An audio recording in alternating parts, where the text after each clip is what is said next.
What's up, everyone, and welcome back to Movie Raised.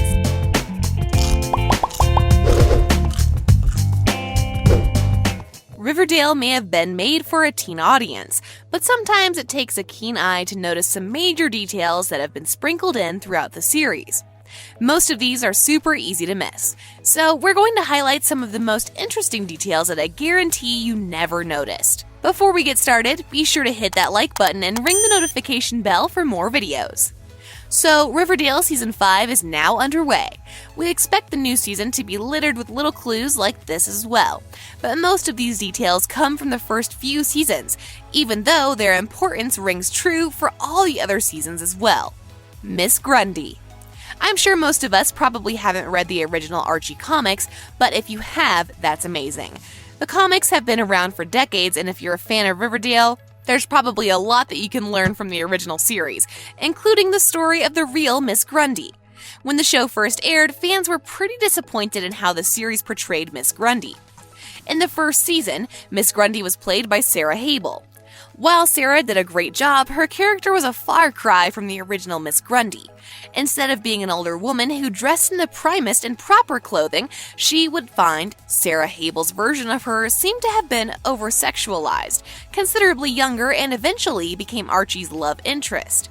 This obviously didn't sit well with most people, until Betty uncovered the truth about the original Miss Grundy. This story only popped up for a brief moment, so if you blinked, you may have missed it. But Betty found an old newspaper clipping that shows how the original Miss Grundy would have looked, and she is the spitting image of Miss Grundy from the comics.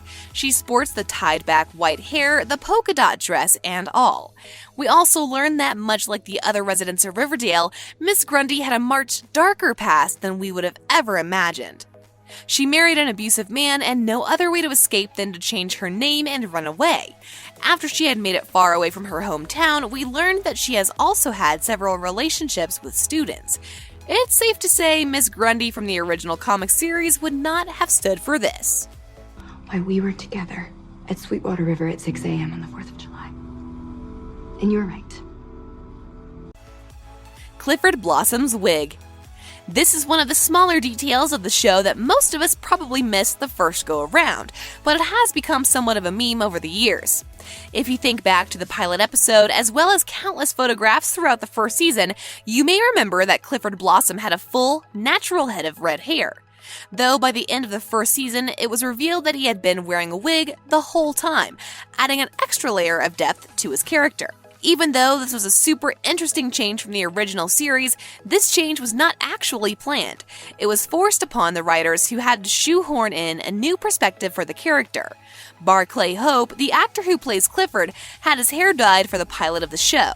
In the first episode, I have to admit his hair looks as natural as ever, though the dye didn't work out for him long term and he had a severe reaction to the chemicals the team used.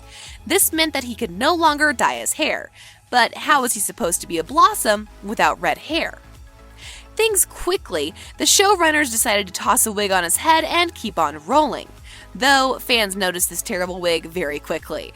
Everyone was talking about it online and it seemed like the costume department was mortified by what they had done, though they had no choice. It wouldn't take long before Clifford's plot was rewritten to include his wig.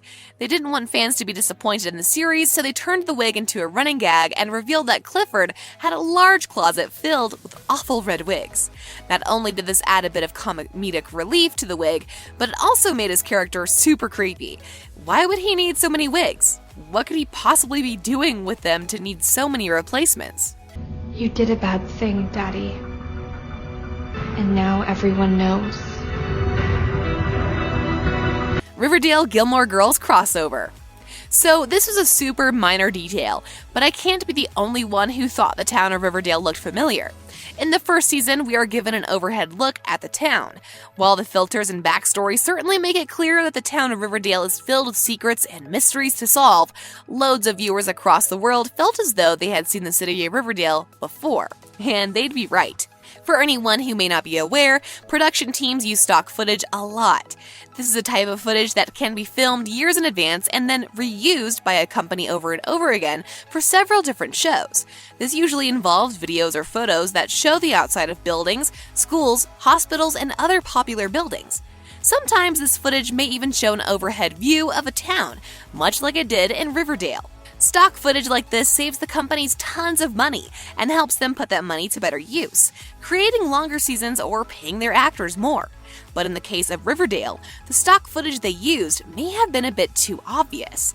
We've all heard of the show Gilmore Girls. It was one of the most popular series from the early 2000s. As it would turn out, the production company used the same overhead shot of the city that they used in Gilmore Girls. Not only that, but they used this footage once again in the series Pretty Little Liars. Is it possible that all 3 series may take place in the same universe? Well, probably not. That would create all sorts of plot holes. But still, this is an interesting detail I'm sure most of us missed the first time round. Cheryl's Twitter account. So, Riverdale can be pretty odd at times. The show seems like it takes place in a town that was at its peak sometime between the 1960s and 1980s.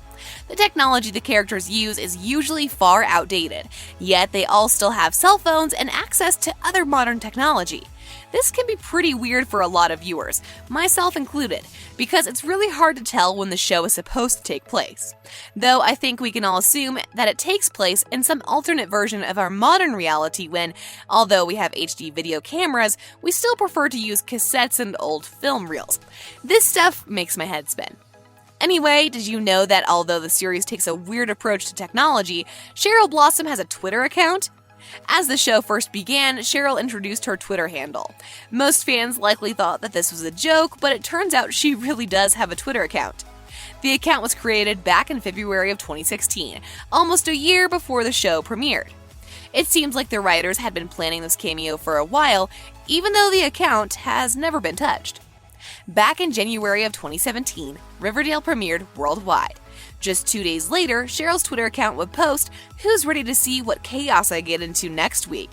Though, as quickly as the account was opened, it would fade into obscurity. Since then, over 13,000 people have begun to follow the account, but Cheryl has never posted again. I don't know if she has writer's block, if she started getting too much hate mail, or if the showrunners just decided there was no need for a Twitter account anymore. I have to admit, this would have been a really interesting way to give fans a better taste of the series, but it seems like the showrunners had different things in mind. Will the account ever become active again? I have no idea, but I certainly hope so. For now, you can head over to the account, give Cheryl some more followers, and then wait and see if she ever returns, though it seems quite unlikely.